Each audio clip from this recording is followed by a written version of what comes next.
உலகில் வாழும் spiritual tax Tamil நேயர்களுக்கு அன்பு வணக்கம். நான் ஜோதிடர் குரு வரதராஜ பெருமாள். நம்ம இந்த காணொலியில் என்ன பார்க்க போகிறோம் அப்படின்னு பார்த்தீங்கன்னா, 2026ஆம் ஆண்டு பிப்ரவரி மாதம். ஆமாம், வருடம் ஆரம்பித்து ஒரு மாதம் கடந்துருச்சு. காலம் ரொம்ப வேகமாக ஓடிட்டுருக்கு. அந்தளவுக்கு நம்மளோட வளர்ச்சி இருக்கா அப்படின்றதெல்லாம் நம்ம பார்க்க போகிறோம். பிப்ரவரி மாதம் அந்த வகையில் நம்மளுடைய வளர்ச்சிக்கு எந்த அளவுக்கு துணையாக இருக்க போகுது, அதுக்கான கோச்சார நிலைகள், கிரக நிலைகள் ஒவ்வொரு ராசிக்காரர்களுக்கும் எப்படி இருக்க போகுது அப்படின்னு பார்க்க போகிறோம். இந்த மாதம் வந்து ரொம்ப ஒரு முக்கியத்துவம் வாய்ந்த மாதமாக நம்ம பார்க்க வேண்டியிருக்கு. காரணங்கள் என்னன்னு கேட்டிங்கன்னா, கிரக யுத்தம்னு சொல்லுவாங்க இல்லையா? அதாவது ஒரு ராசியில ஒன்றுக்கு மேற்பட்ட கிரகங்கள் சேரக்கூடியது வந்து பார்த்தீங்கன்னா, அதாவது 2 கிரகங்கள், 3 கிரகங்கள், 4 கிரகங்கள் இப்படியெல்லாம் சேர்றது வந்து ரொம்ப ரொம்ப அபூர்வமான அமைப்பு தான். சேரும். அது நடக்காதுன்றது கிடையாது. கண்டிப்பா நடக்கும் தான். ஸோ, அதில இந்த மாதம் வந்து இந்த வருஷம் 2026ல வந்து பார்த்தீங்கன்னா, ஒரு ரொம்ப அபூர்வமான ஒரு நிகழ்வுன்னே கூட சொல்லலாம். 6 கிரகங்கள் வந்து ஒண்ணா சேரப் போறாங்க நம்ம கும்ப ராசியில. ஸோ, கும்ப ராசியில வந்து 6 கிரகங்கள் சேர்க்கை. கிட்டத்தட்ட எல்லா கிரகமும் உள்ள வந்த மாரி தான். குரு மட்டும் தனிச்சிருக்காரு. சந்திரன் 4 கிரகம்ன்றனால அவர் ஒவ்வொரு ராசிக்கு பயணிச்சுக்கிட்டு இருப்பாரு. ஸோ இந்த மாதிரி இந்த பிப்ரவரி மாதம் முழுத வந்து கும்பராசியில் 6 கிரக சேர்க்கையோட இருக்கக்கூடிய நிலையில் இந்த பிப்ரவரி மாதம் உங்களுக்கு என்ன மாதிரி ஒவ்வொரு ராசிக்காரர்களுக்கும் மேஷம் முதல் மீனம் வரையான 12 ராசிக்காரர்களுக்கும் என்ன மாதிரியான பலன்கள் கொடுக்க போகுதுன்னு பார்க்க போகிறோம். தொடர்ந்து காணொலி பாருங்கள். உங்களுக்கு நிச்சயமாக பயனுள்ளதாக இருக்கும்.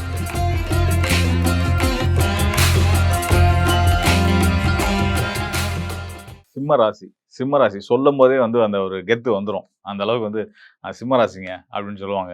ஸோ காரணம் என்னென்னா, ராசியோட அதிபதி சூரியனுடைய ஆதிபத்தியம் பெற்ற சிம்மராசிக்காரர்களுக்கு இந்த பிப்ரவரி மாதம் எப்படி இருக்க போகுது? ஏற்கனவே அட்டம சனியில் நாங்கள் பல சிக்கல்களையும் போராட்டங்களையும் பார்த்துட்டு இருக்க போகிறோம். நீங்கள் என்ன சொல்ல போகிறீங்க அப்படின்னு கேட்பீங்க. கண்டிப்பான முறையில் உங்களுக்கு நான் ஒரு விஷயத்த சொல்கிறேன். அதாவது நம்ம வாக்கிய கணித பஞ்சாங்கப்படி மார்ச் மாதம் 6ஆம் தேதி தான் உங்களுக்கு வந்து அஷ்டமஸ்தானத்துக்கு, அதாவது 7ஆம் இடம் கண்டஸ்தான சனியா இருந்து 8ஆம் இடத்துக்கு அஷ்டமஸ்தானத்துக்கு வந்து சனி போறாரு. அதாவது அடுத்த மாதம்னு வச்சுக்கோங்களேன்.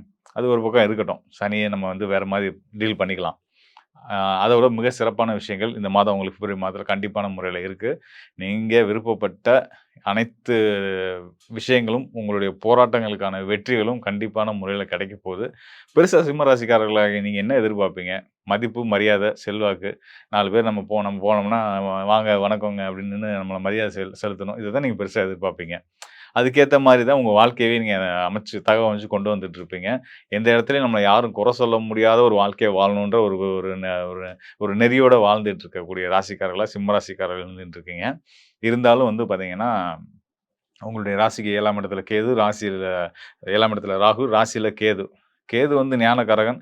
2 நிழல் கிரகங்கள்ல ராகு தான் முழு அசுபர். கேது வந்து சுபகிரகம் அப்படின்னு சித்தநாதர்கள் எல்லாமே சொல்றாங்க. ஸோ அதுதான் உண்மை. ஏன்னா கேது வந்து ஞானகாரகன் இல்லையா? உங்களுக்கு வந்து உங்கள் ராசியிலே இருந்து உங்களுக்கு நல்ல தெய்வ பக்தியும், தெளிவையும் குடுத்துட்டு இருக்கக்கூடிய நிலையில கேது இருந்துட்டு இருக்காரு. என்னதான் வந்து அவரு சுபகிரகமா நம்ம கருதினாலும் கூட, அவர் வந்து ஒரு சர்ப்ப கிரகம், நிழல் கிரகம் இல்லையா? ஸோ அதனால சிம்ம ராசி அப்படின்றது வந்து உங்களுக்கு ராசியா இருந்தாலும், பொதுவாவே வந்து பார்த்தீங்கன்னா, சிம்ம ராசி அப்படின்றது வந்து சம்பாத்திய ஸ்தானம்னு நம்ம சொல்லுவோம். சம்பாத்திய ஸ்தானத்தில இந்த செவ்வாய் மாதிரியான வேலை செய்யக்கூடிய இந்த கேது இருந்தாலோ, இல்ல செவ்வாய் இருந்தாலோ, சம்பாத்தியத்தில ஒரு போராட்டங்கள்ன்றது இருந்துகிட்டே தான் இருக்கும். ஸோ அது இப்போ வரைக்குமே உங்களுக்கு தொடர்ந்துட்டு இருக்கும். நீங்க எதிர்பார்க்குற விஷயம் அப்படின்னு பார்த்தீங்கன்னா, உங்களுடைய மதிப்பு, மரியாதை, செல்வாக்கு. இதில நமக்கான மரியாதை கிடைக்கலையே! இப்படின்ற வருத்தம் பெருசா இருந்துகிட்டே இருக்கும். ஸோ இதுக்கெல்லாம் காரணம் இப்போ நிலைமைக்கு என்ன என்ன காரணமா இருக்கு அப்படின்னா, உங்க ராசிக்கு 7ஆம் இடத்துல இருக்கக்கூடிய ராகுவும், அதனுடன் சேர்ந்து இருக்கக்கூடிய சனியும் தான். ஸோ இந்த சனி, ராகுவுடைய எதிர்நிலையில இருந்து உங்க ராசிக்கு எதிர்நிலையில இருந்து உங்க ராசிக்கு பார்க்கும்போது, உங்களையும் மீறி எப்பயுமே ரொம்ப செல்ஃப் கான்ஃபிடென்ட், ரொம்ப தன்னம்பிக்கை உள்ள நபரா இருக்கக்கூடிய உங்களுக்கே, இது நம்மளால முடியாது அப்படின்ற ஒரு தாழ்வு மனப்பான்மைய குடுக்கக்கூடிய அ நிலையில இப்போ இருக்கக்கூடிய கிரக சூழல்கள் இருந்துட்டு இருக்கு. ஆனா பிப்ரவரி மாதம் ஆரம்பிச்ச உடனேயே உங்களுக்கு சிறப்பு செய்திகள் வந்து சேரப்போகுது. நல்ல செய்திகள் உங்களுக்கு காதுக்கு வந்து சேரும். அதன் மூலியமா நீங்க மகிழ்ச்சியான ஒரு வாழ்க்கை சூழலுக்கு நீங்க போறீங்க அப்படின்றது தான் உண்மை. என்ன அப்படி ஒரு விஷயம் நடக்க போகுது அப்படின்னு கேட்டீங்கன்னா, மாத துவக்கத்திலே வந்து புதன் உங்க ராசிக்கு தனஸ்தானத்துக்கும், லாபஸ்தானத்துக்கும் அதிபதியான புதன் 6ஆம் இடத்துல மறைஞ்சு கிடக்கிறாரு. அவர் மறைவு விட்டு வெளிய வரப்போறாரு. வெளிய வந்து ராசிக்கு 7ஆம் இடத்துல கும்ப ராசியில வந்து அமரப் போறாரு. ராசிக்கு எதிர்நிலைக்கு புதன் வரப்போறாரு. உங்களுடைய பொருளாதாரம் மேம்பட போகுது. புதன் வந்து உங்களுக்கு தனகாரகன். தனஸ்தானத்துக்கு அதிபதி. அது மட்டும் இல்லாம லாபஸ்தானத்துக்கும் அதிபதி அவர்தான். அவர் 7ஆம் இடத்துக்கு வர்றதுனால, உங்க உங்களுடைய அதாவது மறைவு ஸ்தானத்தில இருக்கிற கிரகம் ஒரு கேந்திர ஸ்தானத்துக்கு வர்றாரு அப்படின்னாலே வந்து, அது பலம் பெறுறதா அர்த்தம். அப்ப புதன் பலம் பெறுறது உங்களோட வணிகத் திறன் மேம்படும். உங்களுடைய பொருளாதாரம் மேம்படும். உங்களுடைய லாபம் அதிகரிக்கும் அப்படின்றதுக்கான முதல் அடையாளம் புதனுடைய பெயர்ச்சி. அதுக்கு அடுத்ததா சுக்கிரன் வரப்போறாரு. உங்க ராசிக்கு தொழில்காரனே அவர்தான். நல்லா கவனிச்சுக்கங்க. உங்களோட தனஸ்தானத்துக்கும், லாபஸ்தானத்துக்கும் அதிபதியான புதன், உங்களுடைய தொழில் ஸ்தானத்துக்கு அதிபதியான சுக்கிரனோட சேரப் போறாரு. அப்படின்னா, இது என்னது? தர்ம கர்மாதிபதி யோகம். நான் பல இடங்கள்ல சொல்லியிருக்கேன். தனக்காரகன், தொழில்காரகன், லாபஸ்தானாதிபதி இவங்களோட தொடர்பு அப்படின்றது தர்ம கர்மாதிபதி யோகம். நல்ல சின்ன அளவுல ஆரம்பிக்கக்கூடிய தொழில கூட பெரிய அளவுல கொண்டு வந்து, அதன் மூலியமா சம்பாதிச்சு தன்னோட தேவைகளையும், தன் குடும்ப தேவைகளையும் நிவர்த்தி செய்து, அதற்கு மேற்பட்ட வரக்கூடிய வருமானங்கள வந்து தர்ம காரியங்கள் செஞ்சு, அதன் மூலியமா தர்மவான், புண்ணியவான் பேரும் புகழும் அடையக்கூடிய யோகம் தான் இந்த தர்ம கர்மாதிபதி யோகம்னு சொல்லியிருக்கேன். அந்த யோகம் செயல்படக்கூடிய அற்புதமான காலமா இந்த பிப்ரவரி மாதம் இருக்கு. இந்த சுக்கிரன், புதன் சேர்ந்துட்டா மட்டும் போதுமாங்க? அப்படின்னா கிடையாது. இந்த மாதம் இன்னும் ஒரு சில சிறப்புகள்லாம் இருக்கு. அதாவது உங்க ராசிக்கு 7ஆம் இடத்துல 6 கிரகங்கள், அதாவது கிரக யுத்தம்னு சொல்லுவாங்க. ஒரு ராசியில 2 கிரகம், 3 கிரகங்கள் சேர்றது ரொம்ப இயல்பானது தான். 4 கிரகங்கள் கூட சேரும். இந்த முறை வந்து 6 கிரகம் சேர்றது. இதுவுமே நடக்கக்கூடிய விஷயம் தான். நடக்காத விஷயம்லாம் கிடையாது. நடக்கக்கூடியது தான். ஆனா ரொம்ப அபூர்வமான ஒரு விஷயம்னு வச்சுக்கோங்களேன். அது இந்த மாதம் உங்களுக்கு நடக்க போகுது. உங்க ராசிக்கு 7ஆம் இடத்துல 6 கிரக சேர்க்கை வந்து அமரப்போகுது. 7ஆம் இடம்ன்றது வந்து தொழில் பங்குதாரர், வாழ்க்கை துணை இதெல்லாம் குறிக்கக்கூடிய ஸ்தானம். அந்த இடத்துல 6 கிரகங்கள் சேர்றாங்களே, தொழில் ரீதியான பிரச்சனைகள், கணவன் மனைவி பிரச்சனை, உறவு பிரச்சனைகள், திருமண தடை இந்த மாதிரிலாம் வருமா அப்படின்னு கேட்டீங்கன்னா, கண்டிப்பான முறையில வராது. இன்னும் சொல்லப்போனா, இதுலலாம் உங்களுக்கு யோகமும், லாபமும் தான் கிடைக்க போகுது அப்படின்னு நான் சொல்லலாம். என்ன காரணம்னு கேட்டீங்கன்னா, இந்த இடத்துல நம்ம குருவுடைய சிறப்ப நம்ம வந்து யோசிச்சு ஒரு மெச்சி போக வேண்டியிருக்கு. குரு வந்து பார்த்தீங்கன்னா, நமக்கு வரக்கூடிய பிரச்சனைகள் எல்லாத்தையும் தன்னோட பார்வையால தீர்க்கக்கூடிய ஒரு வலு பெற்ற கிரகம் யாருன்னு கேட்டீங்கன்னா, குரு பகவான் தான். இந்த குரு பகவான் சிம்ம ராசிக்காரர்களுக்கு யோகாதிபதி 5க்குரிய பூர்வ புண்ணிய ஸ்தானத்துக்கும் அதிபதியான குலதெய்வத்த குறிக்கக்கூடியவராவும் அந்த குரு பகவான் தான் வராரு. அவர் வந்து இப்ப இந்த சனிங்கிற 7ல இருக்காரு. அடுத்து 8க்கு போறாரு. என்ன வேணாலும் பண்ணட்டும் சனி. அவர டீல் பண்றது குரு தான். குரு வந்து சனிக்கு கேந்திரத்தில இருக்காரு. சனிய கெட்டது செய்ய விட மாட்டாரு. அதுக்கு அடுத்ததா மார்ச் மாதத்துக்கு அப்புறம் குரு தன்னோட உச்ச வீட்டுக்கு வந்து சனிக்கு நேரடியான பார்வையே குடுக்க போறாரு. ஸோ அந்த விஷயத்தினால நீங்க சனிய பத்தி கவலைப்படாதீங்க. அவர நம்ம டீல் பண்ணிக்கலாம்னு நான் சொன்னதுக்கு காரணம் வந்து குருவால அது சனியோடைய பாதிப்புகள் உங்கள பாதிக்காதுன்றதுக்கு அடிப்படையில நான் சொன்னேன். ஸோ அந்த வகையில உங்க ராசிக்கு யோகஸ்தான அதிபதியான குரு பகவான் ராசிக்கு லாபஸ்தானம் 11ஆம் இடத்திலிருந்து உங்களுடைய 7ஆம் இடம். அதாவது இந்த சனி, ராகு, சூரியன், செவ்வாய், சுக்கிரன், புதன் இவங்கலாம் இருக்காங்க இல்லையா? இந்த 6 கிரக சேர்க்கை. இந்த 6 கிரக சேர்க்கைக்கு, இந்த கிரக யுத்தத்துக்கு குருவுடைய அனுகூல பார்வை கிடைக்க போது, குரு பார்வை பெற்ற அந்த அந்த 6 கிரக சேர்க்கை, அந்த கிரக யுத்தமும் உங்களுக்கு யோகத்த செய்றதுக்கான வாய்ப்புகளா உங்களுக்கு குடுத்துக்கிட்டே இருக்குன்றது தான் உண்ம. இது இந்த பிப்ரவரி மாதத்துல தான் ஆரம்பிச்சிருக்கு. இந்த நிலை 6 கிரக சேர்க்கை, கிரக யுத்தம் 7ஆம் இடத்துல சிம்ம ராசிக்கு வந்திருக்கு. இதுக்கு குரு பார்வை அப்படின்னும்போது, நீங்க பவர்ஃபுல்லான பெர்சனா நீங்க எப்படி வாழணும்னு நெனச்சீங்களோ, அந்த நிலையில வாழ்றதுக்கான ஒரு சிறப்பான அம்சத்த இந்த கிரக யுத்தம் உங்களுக்கு குடுக்க போகுது அப்படின்ட்டு குரு அருளால குடுக்க போகுது அப்படின்றத நான் சொல்றேன். குரு இருக்க நீங்க எத பத்தியுமே கவலையே படாதீங்க. குருவ பிடிங்க. உங்க வாழ்க்கை சிறப்பா இருக்கும். குருமார்கள் வழிபாடு பண்ணிக்கங்க.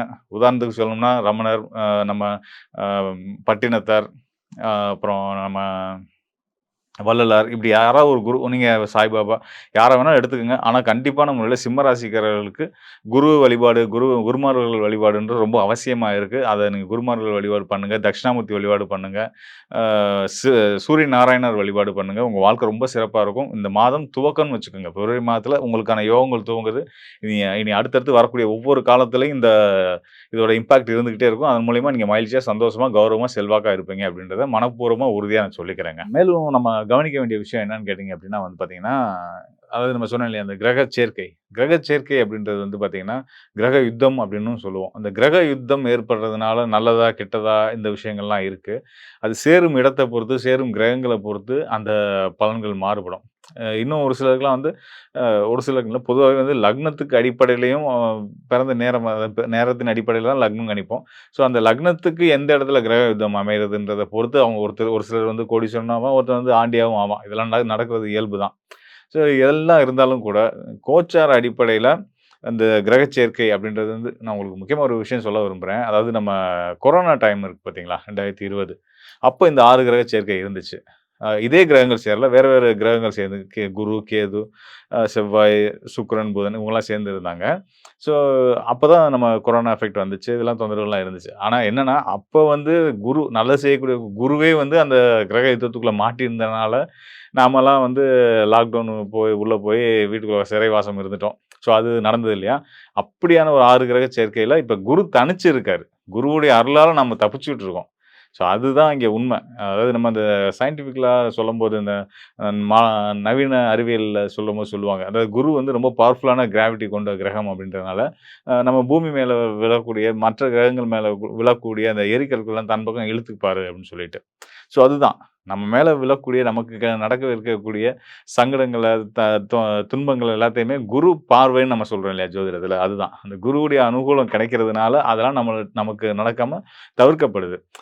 இப்ப நான் உங்களுக்கு திரும்ப மீண்டும் ஒரு முறை சொல்றேன். இப்ப இந்த குருவுடைய பார்வை மட்டும் இல்ல அப்டின்னா வச்சுக்கோங்களேன், இந்த சனி, சூரியன், ராகு, செவ்வாய், சுக்கிரன், புதன் இந்த சேர்க்கை வந்து கண்டிப்பான முறையில உலகளாவிய அளவுல நெறைய பிரச்சனை, இயற்கை பேரிடர்கள், இயற்கை சீற்றங்கள், பெருமழை, வெள்ளம், புயல், அ வாகன விபத்துகள், குறிப்பா வந்து இந்த ரா ராம் நாடுகளுக்கு இடையான யுத்தங்கள் இதெல்லாம் வந்து அதிகரிக்கிறதுக்கான வாய்ப்புள்ள ஒரு நேரம். இப்படிப்பட்ட வாய்ப்புள்ள நேரத்தையே வந்து குரு ஒருத்தருடைய பார்வை வந்து நமக்கு யோகமா மாத்தி குடுத்துட்டு இருக்கு அப்படின்றதுக்கு, நம்ம வந்து இறைவனுக்கு எப்பயுமே நன்றி சொல்லணும், கடமைப்பட்டுருக்கணும். இதே மாரி இனி வர்ற காலமும் எல்லாருக்கும் எல்லாமும் நல்லபடியா இருக்கணும்னு ஒவ்வொருத்தரும் வேண்டிக்கிறது ரொம்ப சிறப்பான ஒரு விஷயமா இருக்கும். இந்த வகையில வந்து பார்த்தீங்கன்னா, குரு வந்து ஒரு சிறப்பான ரோல் எடுத்து நம்மளெல்லாம் காத்துட்டு இருக்காரு. அதனால குரு இன்னும் அடுத்த மாதம்லாம் பார்த்தீங்கன்னா, மார்ச் மாதம்லாம் பார்த்தீங்கன்னா, முன்னாடி சொன்ன மாரி அவர் உச்ச நிலைக்கு போப்போறாரு. குரு உச்ச நிலைக்கு போம்போது இந்த 6 கிரக சேர்க்கைகள் வந்து மாறிரும். அப்பயும் குருவுடைய பார்வை இருக்கும். குரு தொடர்ந்து நம்மள காத்து வந்துட்டு இருக்காரு. அதனால குரு அம்சத்துல இருக்கக்கூடிய தாய், தந்தை, ஆசிரியர் எல்லாத்தையும் போற்றி எல்லா ராசிக்காரர்களுமே வந்து வணங்கி வர்றது, அவங்களுக்கான சரியான மரியாதைய குடுக்குறது, பெற்றவங்க வந்து பிள்ளைகளுக்கு நல்ல மரியாதைய குழந்தைகளுக்கு சொல்லிக் குடுத்து வளர்க்குறது, இதெல்லாம் இந்த காலத்துல செய்ய ஆரம்பிச்சீங்கன்னா, அவங்களோட எதிர்காலத்துக்கு நல்லதா இருக்கும். நாமளும் நமக்கு நல்லது செய்யக்கூடியவங்களுக்கு நல்லது செஞ்சவங்களா மாறிருவோம். ஸோ இதெல்லாம் தாண்டி இன்னொரு விஷயம் இருக்கு. உங்களுடைய ஜனன ஜாதகம். அதுக்கு ஒரு முக்கியமான ரோல் இருக்கு. அத நம்ம தவிர்த்து போவே முடியாது. கோச்சார நிலைகள், கிரக நிலைகள் நல்லா இருக்கு. அருமையா இருக்கு. எல்லா ராசிக்காருக்குமே நல்ல பலன்கள் இனிமே கண்டிப்பான முறையில கிடைக்கும். அத நான் உறுதியா சொல்றேன். இதையும் தாண்டி ஒரு சிலருக்கு இருக்கக்கூடிய இந்த கடன் சார்ந்த சிக்கல்கள், உடல் சார்ந்த சிக்கல்கள், பிரச்சனைகள், மனப்பிரச்சனைகள், உறவு சார்ந்த சிக்கல்கள் இது எல்லாத்துக்கும் காரணமா உங்களுடைய சுயஜாதகத்துடைய பங்கு இருக்கு. ஸோ உங்களுடைய சுயஜாதகத்துல இனி அடுத்து வரக்கூடிய காலம் எப்படி இருக்கு? கோச்சாரத்த பத்தி நம்ம தெரிஞ்சுக்கிட்டோம். இப்போ ராசி அடிப்படையில உங்களுக்கு எப்படி இருக்குன்னு நம்ம தெரிஞ்சுக்கிட்டோம். இன்னும் உங்களுடைய சுயஜாதகம், உங்களோட சொந்த ஜாதகத்தின் அடிப்படையில உங்களுடைய எதிர்காலம் எப்படி இருக்கு? தொழில் சார்ந்த விஷயங்கள் எப்படி இருக்கு? குடும்ப உறவுகள் எப்படி இருக்கு? பொருளாதாரம் எப்படி இருக்குன்றத பத்திலாம் இன்னும் தெளிவா தெரிஞ்சுக்கணும் அப்படின்னா, இந்த டிஸ்ப்ளேல இருக்க என்னுடைய எண்ணுக்கு தொடர்பு கொள்ளுங்க. கண்டிப்பான முறையில உங்களுக்கு நல்ல ஒரு தெளிவையும், தீர்வையும் நான் தர்றதுக்கு தயாரா இருக்கிறேன். நன்றி, வணக்கம் நண்பர்களே. மீண்டும் ஒரு நல்ல நிகழ்ச்சியில் சந்திப்போம்.